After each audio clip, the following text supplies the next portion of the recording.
因为当日起的新建案煞害别人偷规栋厝起去的台北大直街，最近呢有民众听到家己的大的厝呢，又搁有这个壁开离去，甚至是石仔落落来的声音。这门外口的高瓦壁也拢壁开落落去。技师来到现场鉴定，到目前为止呢，已经有落落去7公分咯，一直拢有伫咧落。不过也认定讲无随发生的危险性。但是这机关是认为讲这厝住起来袂安稳，市政府就要赶紧来鉴定。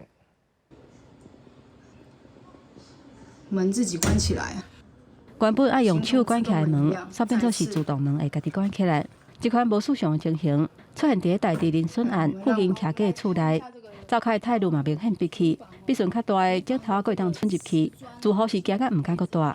感觉是有大，对啊，因为我大部分都在上面，我都会怕。其他大地的建案造成附近的人家厝落去，危楼的部分已经拆掉。 不过，附近的居民也是逐工提心吊胆地过生活。15个传出有住户听到因兜有闭气的声，佫有石头落落来。外口最高的阿毛头嘛闭气下陷。李柳第一时间赶去现场，嘛通报台北市政府。技术现场会勘了后，确认有落去，深度差不多7公分。有一些这个裂缝增加的情形，那代表说可能地层的稳定度有点不够稳定。那如果 别的建案或者是之后要开工，一定会再影响那个地层的稳定度。那居民是对这个是蛮担心的。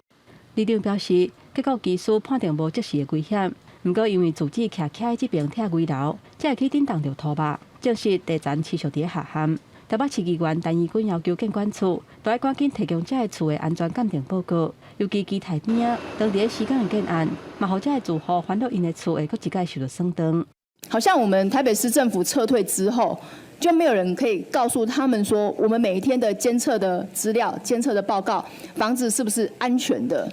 检察嘛持续侦办大地林损案，将阿基泰大地建案有3个月检测过用数据几啊解封归零，展开第2波约谈3个人，其中基泰规划部姓强的查甫人以15万交保。 其他2个人是无报请回。记者综合报道。